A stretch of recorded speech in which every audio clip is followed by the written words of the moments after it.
Okay, today I want to walk you through 5 key times, or honestly transitions in life where checking the iron levels, I would say, isn't optional. It's essential, males and females. And if you're in one of these seasons, this video, it might explain your energy issues, where you've even blaming stress, hormones, aging, just puberty, I'm just more active, just not getting enough sleep, these kind of things. But in reality, it's just iron. So first one is pregnancy and that postpartum pregnancy period. It's one of the most iron demanding events the female body ever goes through. Your blood volume is expanding exponentially, dramatically. You're building a placenta. You're feeding a new human being, a developing human being. You're supporting fetal brain development.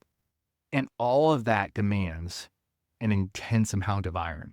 So the challenge is, as a woman, you've been menstruating likely for years before you ever even conceived, leading many women to enter pregnancy already at an iron deficit or depleted.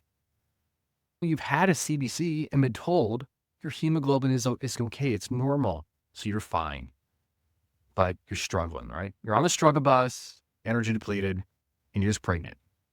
But ferritin tells the real story. Always get your ferritin level checked. Don't take no for an answer. Just get it checked.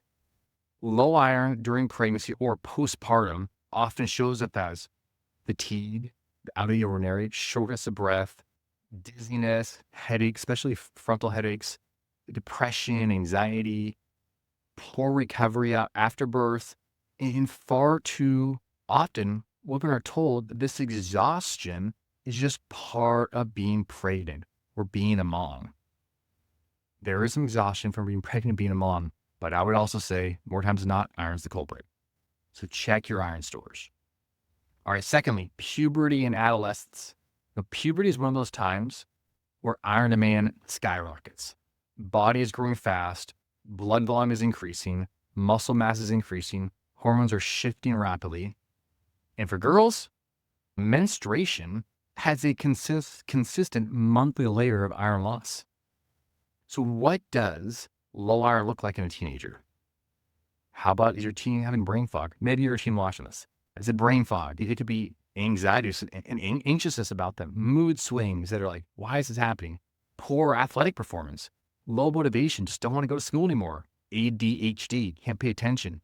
And because teens often look healthy, vital on the outside, iron deficiency gets missed all the time. It's just those teen years. Man, if a teen is struggling mentally or physically, you want to check their iron early before they end up medicated for a problem they may not even actually had, which is low iron. All right, number 3 is endurance training and just high physical output times.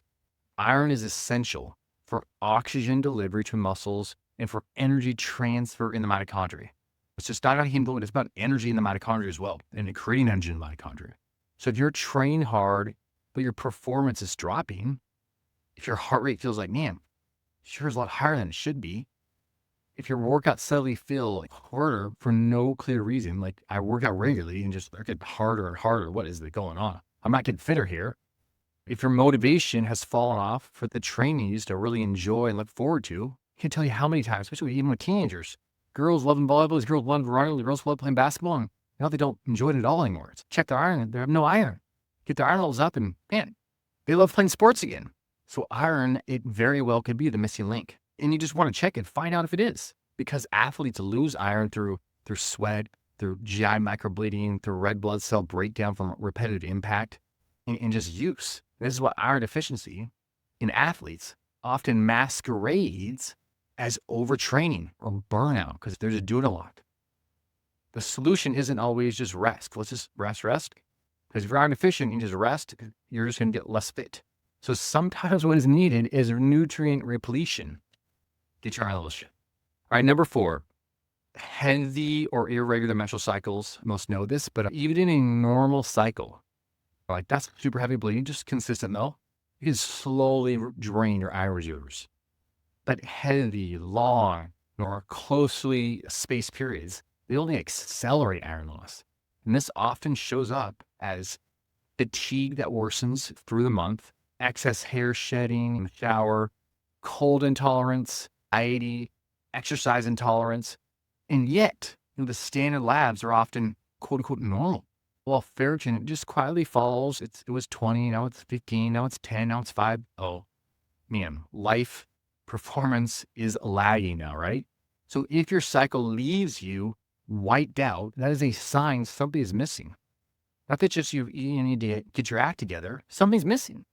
So please go ask your doctor, talk to your doctor, get your iron levels checked. Make sure it's not just CBC, ferritin, total iron binding capacity, iron saturation, get them all. Next step is chronic fatigue symptoms or chronic fatigue illnesses or chronic low-grade inflammation, maybe like autoimmunity. This is one of the most overlooked categories because we're looking at all these other things and forgetting about some of these simplest measures for the body. And inflammation, what blocks iron absorption. Hepcidin goes up, and even utilization. Gut issues reduce uptake. Chronic stress increases demand, but we're not getting the iron we need. So you can eat high iron foods and still be deficient when the body is under a chronic inflammatory load. And people in this stage often hear, it's just stress. You're just so stressed out. You're just so busy. So much going on. I'm just getting older. Your labs are normal. You're fine. I just need coffee to keep going. I'm getting more sleep. But ferritin, below optimal, slowly turns down metabolism, slowly turns down energy transfer, and the body, and with each passing month, passing year, the iron associated capacity to create energy related to iron goes away. If fatigue has become your baseline, iron should be top of your list. Go get it checked. Get that full iron panel, BBC, the ferritin, the total iron binding capacity, the iron saturation, the transfer. Iron is one of the easiest nutrients where we can simply go test it and not have to make, this educated guess as to whether or not we are good to go or we're deficient or we're in excess. Just go get it tested. I mean, you could have a bunch of symptoms in it because you have hemochromatosis too, right? So if your iron does come back low, then you want to go check out a comprehensive iron building formula like Blood Vitality, which we've talked about before. Blood Vitality is so awesome as it replenishes iron with all its supportive buddies, not just in isolation. And if this video was helpful, and please send it to your friends, coworkers, those other girls you're running cross country with. There really should not be a person in the industrialized world who struggles with iron deficiency. That should not be a thing. It's not expensive. It's not expensive to get tested, and we have great tests to test it. So you can also check out www.optimizeiron.com if you want more support, more ideas related to iron deficiency, all of it, the minutia of it. That'll be really helpful. All right, Dr. Matt, talk to you guys again later.